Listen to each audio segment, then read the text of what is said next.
Okay, we will reconvene, and there being nothing to report out of closed session. The board took no action. Thank you. I need to take roll to reestablish the quorum, please. Matt Conant. Nick Avdis. Tom Barandis. Here. Brian Holloway. Cyril Shaw. Angelique Ashby. Jeff Harris. Rick Jennings. Sue Frost. Don Natoli. Here. Susan Peters. Patrick Kennedy. Phil Cerna. We do have a quorum. Thank you. Thank you. And next item would be the executive director's report. Good afternoon. Just a couple of things real quick. Yesterday and today had Miss Samantha Nelson out. She's with the actually the minority, which is Senator Feinstein's Office of the Energy and Water Subcommittee for the Senate Appropriations, or Energy and Water Subcommittee of Senate Appropriations Committee. Get that right yet? She's been out touring our projects, and so we wanted. It's important. She's one of the key staffers back in D.C. That works on our budgets. So we wanted to make her fully aware. And sometimes you can talk about them back there, but till you come out and see it, it clicks sometimes. So we had her up at the Joint Federal Project at Folsom this morning. I was with her, and Jason and I met with her last night, and then John Bassett, well, excuse him, he's out with her right now on the levees. And so anyway, just make you aware of that. Also, for Natomas, the Corps re-awarded the first contract for Reach I on the 24th of July. Unfortunately, we did get a protest, and so the Corps legal folks are right now reviewing it to see where we go from here. I'll have to wait and see. As of last night, they didn't have action as to what steps they need to take yet on that, but I just want to make you aware of that. Okay, another action occurred a few days ago. President Trump issued a new executive order establishing, it's on establishing discipline and accountability, environmental review, and permitting process for infrastructure. And in the infrastructure that was listed, it did include water resources infrastructure. The goal is to shorten the time for environmental reviews and to try to get it around a 2-year process. And then in the executive order, it also says that they'll identify one federal agency that serves as a clearinghouse for all the permits. Well, not sure how that's going to actually work in practice, but that was the first part of it. And then the second part of it, they revoked the executive order on the federal flood risk management standard that was established under the previous administration. So some of the issues and concerns we had with that, and also some of the benefits from that, we'll have to see what happens with that. Okay, I did include in the written executive report a write-up that I promised last time on our business model for SAFECA and then our contracting.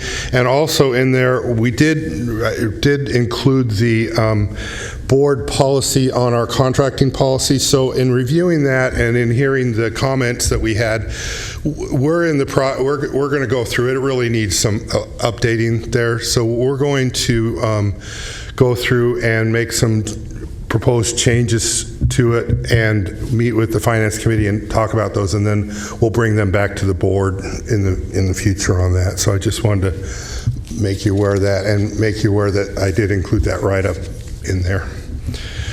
Okay, so going to the next item, there was some actions taken at the federal level on appropriations since our last board meeting. The House did pass a minibus bill with our appropriations in it, and the Senate, the Appropriations Committee marked up their bill, but they haven't taken anything at the Senate level.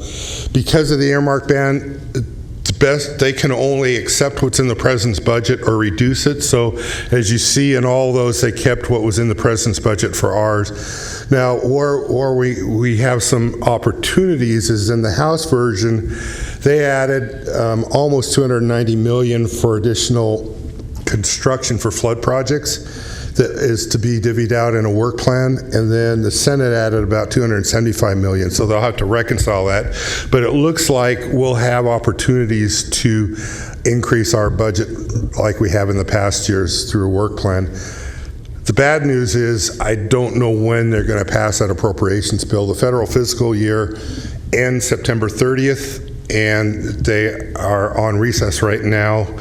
When they get back, they have several items. The debt ceiling's coming, projected to hit in the early October, and the National Flood Insurance Program is up next month, and so they've got a whole number of things. So I have a feeling that they'll probably pass continuing resolution, and it'll be a while before these actually get passed. Okay, then changing gears a little bit here, on August 9th, we had a ceremony on South Sacramento streams celebrating the completion, and Chair Kennedy represented us. I was impressed how he coordinated. If you notice, it's hard to see in the picture, but his shirt and Congresswoman Matsui's dress were the exact same color. So I was quite impressed with that coordination there. Yes. But we were well represented there. I wanted to make you aware of that.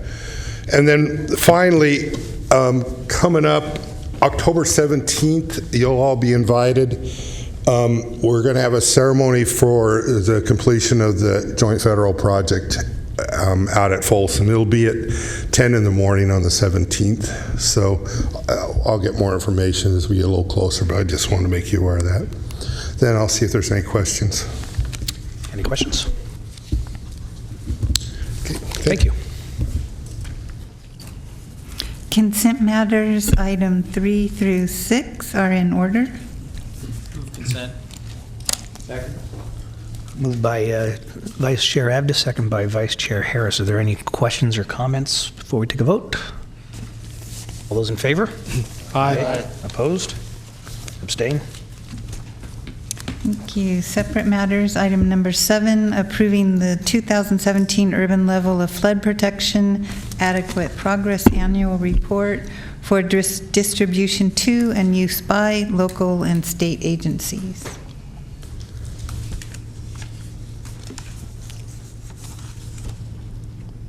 Waiting, sorry.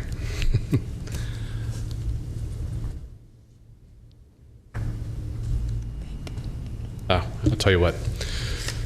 The urban level flood plan, the urban level of flood protection plan that, oh, there we go. The urban level plan that you approved last year requires an annual update.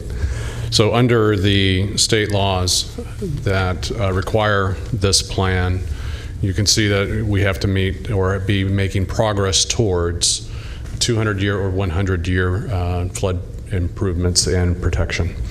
So SB 5 required that the ULP report be adopted, and then that we also have to come to you with a finding of some sort, and hopefully it's of adequate progress for us to move forward. So as you have before you today, the third bullet there, we're looking to get this plan off over to our partners at the Central Valley Board, as well as the cities and counties within the jurisdiction of SAFCA, so that they can have this report to all take forward and hopefully find in your councils or board meetings that there has been adequate progress made for your land use agency. So SAFCA's existing plan was brought forward in June. We are showing adequate progress. We have to have it done by 2025. The plan incorporates CC82 engineers report, which is accompanying this other plan that I just picked up. And then the Central Valley Board will consider the 26th Stream report valid through 2017, September of 2017, which is why we're before you today, so that your land use agencies can move forward and make their adequate findings, hopefully. So annual report purpose is to determine that adequate progress in meeting the ULOP. The primary test is 90% of the scheduled revenues are appropriated and being expended, which we have found. And we are actually finding that we're above the 90% level. We're actually at 100% plus because of state reimbursements and whatnot. Next steps, city and county responsibilities. Again, your city and county agencies will need to make this finding. We're really just asking to be able to take this plan and forward it to them so that the agencies can make that finding at your boards and councils. So again, staff is just recommending that the board adopt the resolution approving us or giving us the ability to forward this update, the annual 2017 ULOP report. Sorry, I ran through that in the interest of time. Any questions? Questions? Motion? Second. Moved by Director Jennings, second by Director Natoli. All those in favor? Aye. Opposed? Abstain. Thank you. Item number 8, resolution number 2017-072, recognizing Peter Buck for his contributions to the Sacramento Area Flood Control Agency. Well, good afternoon. Have Peter come up. So as I think you're aware, Peter has retired from SAFCA, and we wanted to take this opportunity to thank him for his efforts and give him, hopefully you'll pass the resolution that we can then hand him, to thank him for that. But Peter's been with SAFCA for 17 years. I'm just hate to see him go because I'm finally getting used to his Canadian accent and understanding some of it there. But he never lost it. Yeah, but the one thing that SAFCA, part of our mission is it's flood, but also to do it in an environmentally friendly and sensitive way. And SAFCA over the years has gone out of its way to try to do what's right from the environmental side, and has developed a reputation for trying to do that. And I give a huge amount of that credit to Peter, because he has a passion for wanting to be able to do things right, and has helped us to see that a number of times as we move forward with our projects. And so I won't read the reso per se, but I do want to ask you to consider adopting it so that we can thank Peter for all of his contributions over the years and helping set us a tone and as to how we move forward with our projects in an environmentally friendly way. So with that, I'll turn it over to you for adopting it. I'll move the resolution. Second. Moved by Director Peters, who seconded that? And second by Cerna. All those in favor? Aye. Opposed? Abstain. Okay, so now it's a little heavier. It's than official. other resolutions.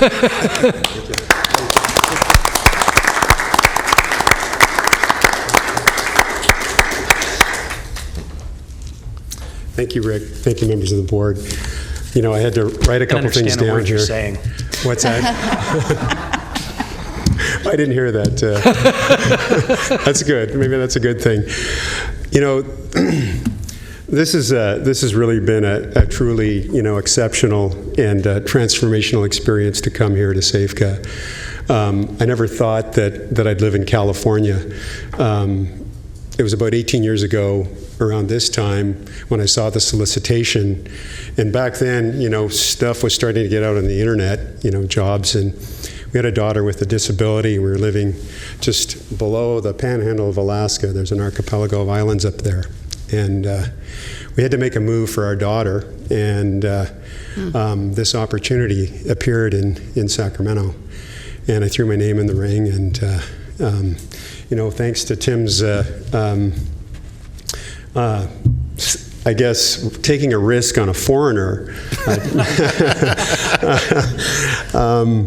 I'm here today. And I can't tell you how much I've appreciated this board for the support that they've given me over the 17 plus years I've been here, and the work that I've done, and also the privilege of working with this staff that are really exceptional and really dedicated and really committed, and they're part of my family now, and so it's been really hard to say goodbye.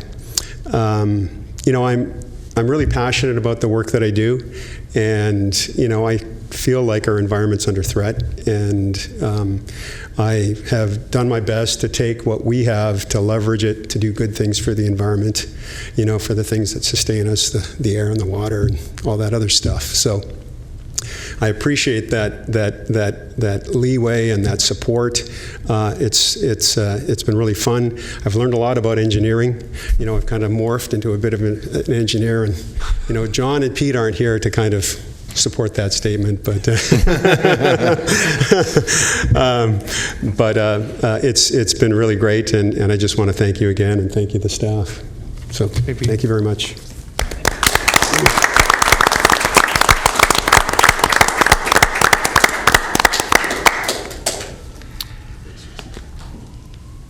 County Council has a comment, I believe. I just want to say, for those of you who don't know, Peter appeared on an episode of Huell Hauser, whatever his California's Gold, and if you look on YouTube, I think you can find it. So just so you know, on one of our projects. Amazing. Right. Thank you very much. Any other comments? Thank you for your Good luck service, to Peter. Yes. Yeah. Good luck. Thank you very much for your service. It's been a pleasure. Yeah. Thanks for your service. Okay. Any other questions or comments of the board? With that, we will be adjourned.